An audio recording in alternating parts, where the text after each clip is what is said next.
It's a pleasure to introduce our friend Will Kamp, but also I love the title of his talk, which is, where is the title of his talk, please? So the Square Kilometre Array is alive. So actually, Multicore World we have been doing the conference for a number of reasons. The SKA was one of it. And some of us have some long-term views, like making New Zealand a global hub on entrepreneurship based on next-generation technologies. And as a small country at the end of the world, it doesn't happen very easily. But if you learn how to tap into a mega science project where you are not just a member, but you can lead, that makes a huge difference, because there is extremely talented people in New Zealand doing all sorts of fantastic work as part of global teams.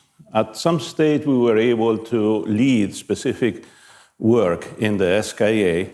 Open Parallel was part of that, and we had a great team, but like everything good in life, ends. However, there are work that keeps working, keeps going, and I'm really happy to see Will doing state-of-the-art work, and that also will be linked to what we will talk later in architecture in the Southern concept. But I really wanted to highlight the SKA is a good thing that happened in New Zealand, despite what many people think that, oh, it's just a digression, it's just for radio astronomers. It's not, it's a computing project. It's a very specific computing project. Will Kamp, anyone, please. Hi, everyone. This is our Frankenstein moment. The Square Kilometre Array is alive. So quickly about me, because Nicholas doesn't introduce anybody. I got a PhD from the university, a few kilometres that direction, and did some FPGA stuff there with redundant numbers systems. Wasn't very useful, but interesting. Then I moved to Hamilton, city of the future, and spent about 5 years at Endace building network monitoring equipment. So that's where I learnt my FPGA craft from the talented guys there. And then I got an opportunity at AUT to join the team as a research officer, and started commuting up to Auckland backwards and forwards. And then, as Nicholas mentioned, good things end, and we lost our funding. But I was well embedded in the correlated team. So then went to work for the National Research Council of Canada. Was going to move, but then there was this pandemic thing, and that stopped that. So now I contract as my own little company, Computed, out of Hamilton, telecommuting to Canada. So I work on this project called the SKAO. They added the O because otherwise, if you Googled for it, you got a music genre. So Square Kilometre Array Observatory is one observatory, 2 telescopes, and it's spread on 3 continents, so a global project. And we're busy building SKA1, which is 10% of the full million square metres. We have a budget of 700 million-ish euro, so that's a cost cap that the governments have agreed to fund, so we're going to build as much telescope as we can for that amount of money. What does that look like? So SKA2, the full million square metres. Here we have 1 million square metres overlaid on Christchurch. We have our little Multicore World conference sitting in the middle there. And SKA1 is this little box in the blue corner. So that will be what we're targeting to build. As of today, we've built that little blue box. And for comparison, we have the FAST telescope here, the 500-metre aspherical telescope, which is in China, over here. So it's a 500-metre wide dish, but the receiver only illuminates 300 metres of it. So it's going to be about the same size. I think SKA beats it just by a little bit, SKA-1. So we are building the biggest telescope in the world, but it's not going to be a single dish like FAST. It's an array. So I'm mostly involved with the MID telescope now. So that telescope is going to be built in South Africa in the Karoo Desert. And it's going to look like this with its spiral arms going out to about 80, 90 kilometres radius from the centre. So the longest baseline that we're going to have is 150 kilometres between whatever the most distant antennas are. And so that means we can synthesize an enormous telescope that's 150 kilometres wide, not just 500 metres. So in the middle here we have Meerkat, and there's 64 existing dishes that are 13 metres wide each, and they'll be incorporated into SKA-1 once we've built all of the other dishes. What else have I got to say here? Oh, there's another telescope, SKA Low, which is being built 700 kilometres north of Perth, and it is the low-frequency telescope, so it's doing much lower frequencies, 50 to 350 megahertz, and it's built with these dipole antennas which look like little Christmas trees. So every year there's nice pictures of SKA Low telescopes with little things hanging off the Christmas trees. So they have a bunch of these stations, they call them, and there's 56 of these antennas in each station, and then they're going to have 512 stations, I think, spread around the desert.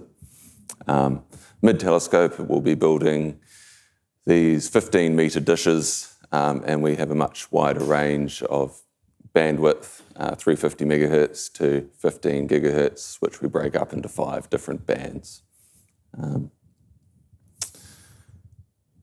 So that's all of the dishes out in the desert up here.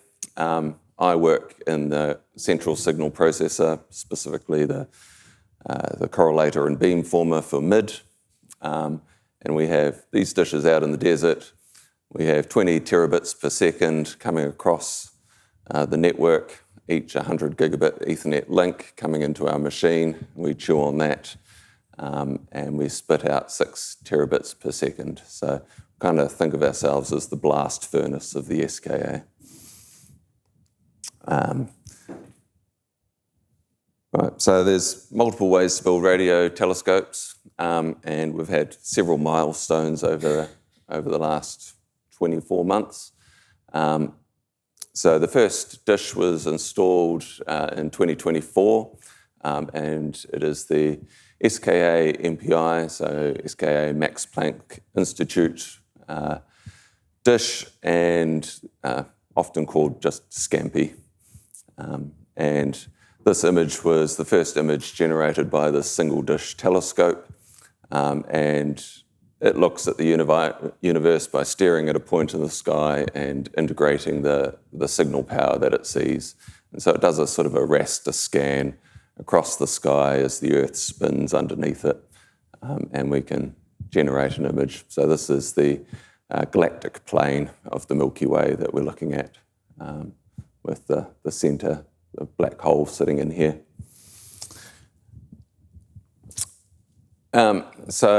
And most recently, we have achieved first fringes. So it's similar to first light for an optical telescope. So what does that mean? We've got 2 receptors, so 2 dishes working together. And I'll take you back to your physics classes in university when we're talking about single slit experiments or double slit experiments. We've got 2 slits in our dish, and we have an incident wave coming up, and they go through the slits and diffract and then interfere with each other. So you can think of each of the slits as one of our dishes. You can think of this distance where we generate the interference pattern as the correlator. And then we have a screen at the end where we measure our fringes for our interference pattern. So this is what the correlator does. It creates a number that represents these fringes as a complex value. So we've got highs and lows, so we have an amplitude which depends on our incident waves amplitude, and we have a phase which is the position of the fringes on the screen. So that fringe on the screen will move if the incident wave comes through the slits at different times. So if the incident wave is coming in on an angle, for instance, these fringes will move on the screen. So here we have a plot of our first fringes. We can see a whole lot of radio frequency interference here and here on either side. This is the amplitude plot, so it's sort of like what you'd get from a single dish. And in the middle we can see the brightest thing in the universe, which is hydrogen. So we can actually measure the hydrogen line at 1.42 gigahertz. And then over here we can actually see that we're correlating. We have this ramp that you can sort of see going through the phase plot. And that ramp indicates that we have correlation, that there is similarity, but we do have a delay. So we get a phase ramp across our frequency plot. And then if we do that in time, we set our dish up, we're looking at the sky, we're just pointing, the Earth is moving underneath it. So our waves are changing angle relative to our two dishes. So we expect to see that our phase moves. So we've got this waterfall plot here that shows us over, about 50 seconds. And we can see that most easily that this point where we wrap around from pi to minus pi phase shifts and makes a nice angle across the plot. So the source has moved underneath the telescope. But we can do better. We can introduce delay correction and achieve fringe stopping. So this is the next part of the correlator. We introduce delay models into the correlator that account for the way the Earth is moving through the universe. So the Earth is spinning and it's going around the sun, and the sun is going around the galaxy, and the galaxy is moving through. So we integrate all of that information into a delay model, and then we can correct that delay and actually move our telescope, move our slitted screen to face the waves as they're coming in. So here we can see we've got rid of our phase ramp. It's now a nice little phase with some offset. And if we look at the waterfall plots, we now don't have these ugly RFI interference things and no changes in phase over time. So we can still have interference, but they're not on an angle.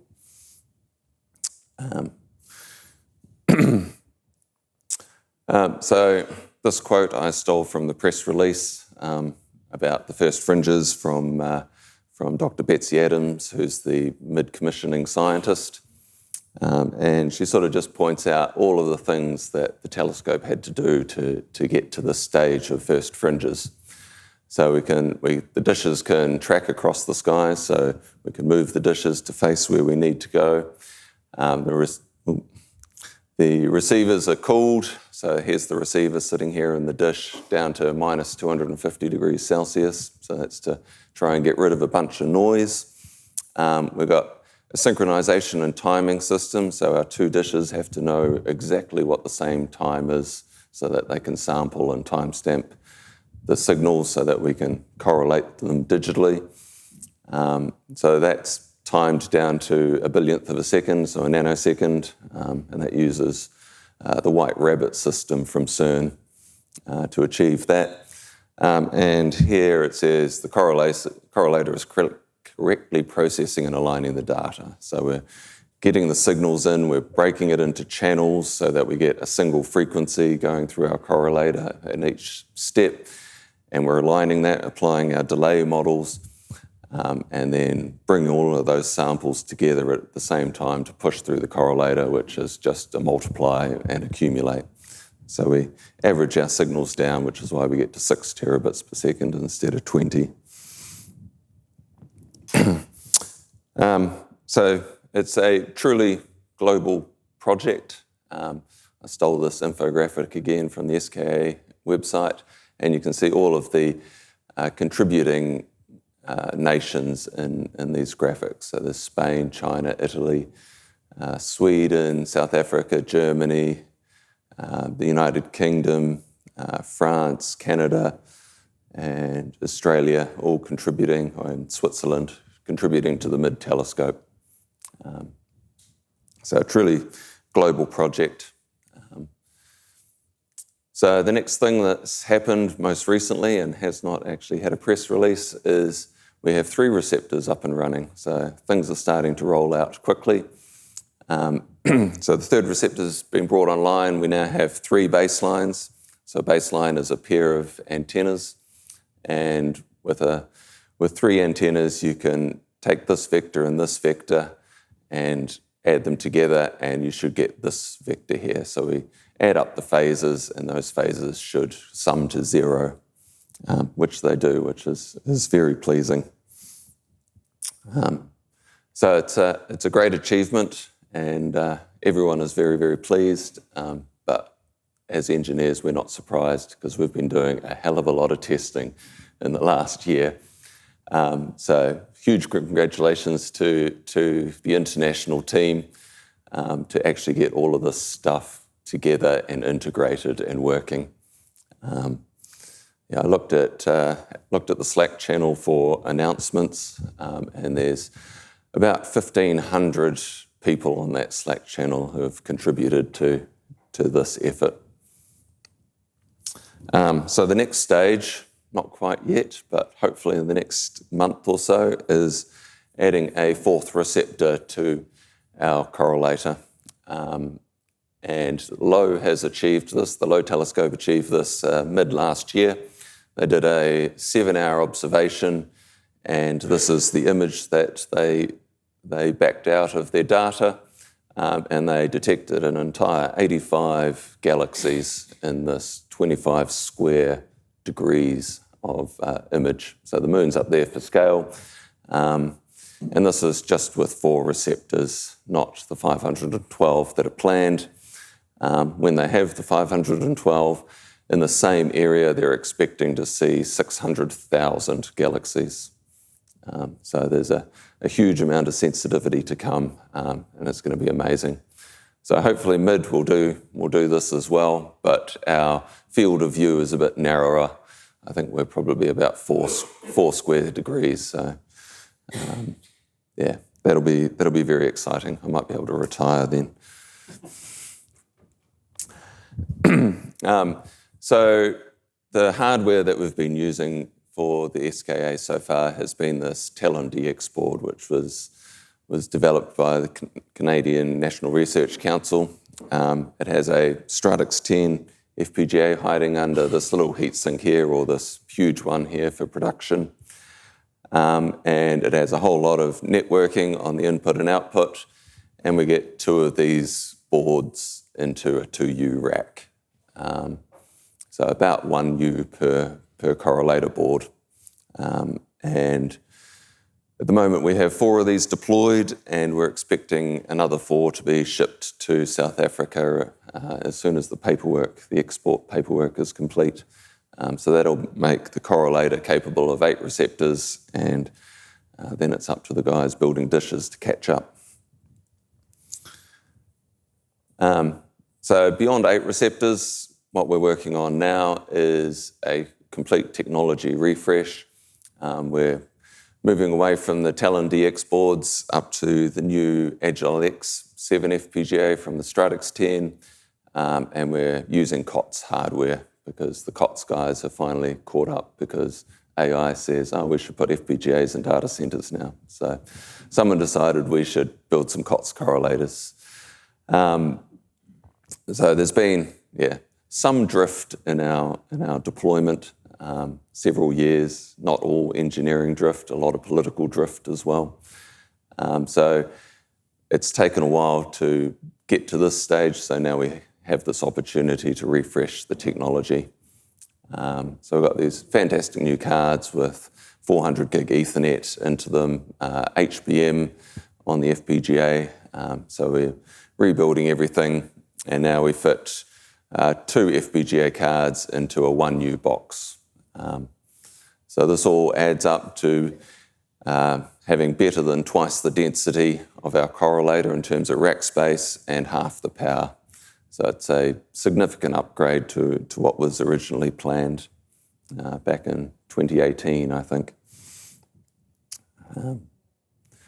So this is the purpose. So I pointed out Meerkat in the Karoo Desert. They have their 64 receptors running, and these are the images that they produce at the moment. So we've got radio jets coming out of a black hole caused by the huge magnetic field around a black hole, and we can see supernova remnants, and this is called the mouse, and they think it's the binary companion of the star that exploded. So it has now been ejected out into intergalactic space. And then this image here, they're all false color images, but this is the galactic center of the Milky Way. So we shall hopefully be getting images like this, but then even deeper field, because we'll have many more receptors, and much more detail because we'll have a much wider correlator. We'll have 150 kilometre baselines. So the purpose here is to do science. This is what the scientists want to do. This is their dream. So there's 5 different targets. So probing the cosmic dawn, so that's when the first galaxies and stars were formed.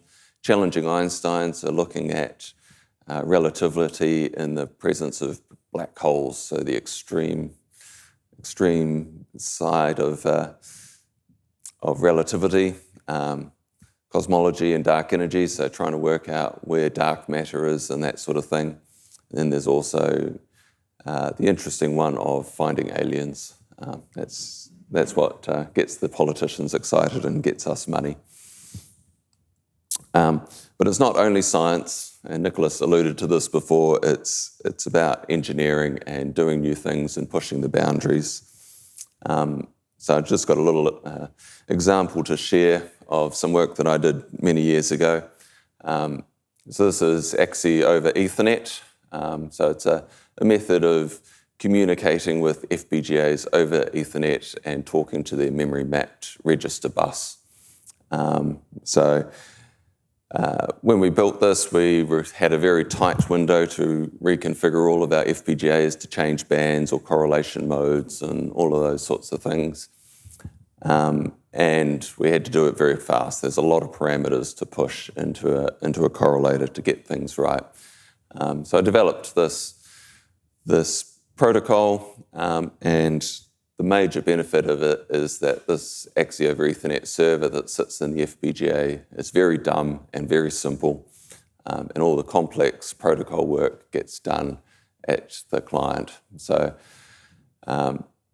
we achieve some reliability like TCP, and we get in-order execution and all of those things that make your machine sane.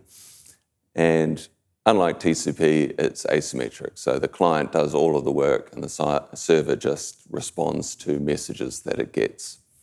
And then added this conditional execution thing to it, so you can stream messages to it, and if there's an error, then it will stop and not execute any more transactions, which then lets the client come back and recover.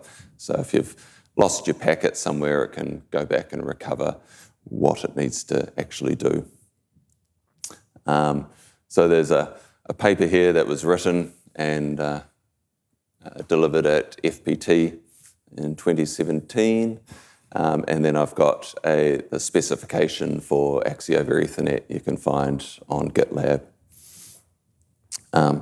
So some people have done that, and I've received a few emails over the years, and this group in Germany have been building a 6G SDR software-defined radio for testing, and they've built their own AXI over Ethernet client and server from the specification, and they use it within their system to communicate to a bunch of different FPGAs and get them all to work together. So it's made its way into the wild, which is very pleasing. And then I've had a few other emails from various places around the world. So the SKA is driving work in quantum computer manufacturers. A reusable rocket company got in contact. An unexpected conversation I had was with an IoT device developer. They were interested in the asymmetry of Axie over Ethernet. They're not using FPGAs at the other end, but they like that the server on the other end is very simple. And maybe there's some work in SAD-RAM that I can push Axie over Ethernet into. I know a guy, he's speaking after lunch. So that's mostly me. This is what I do after work when I'm not working feverishly on the SKA. Do some hockey, Masters hockey tournament next week in the North Shore. Sail my little yacht around Lake Rotoiti, and I've started doing some brewing. Several years ago I showed this picture of growing some hops, so now I'm actually doing something with them.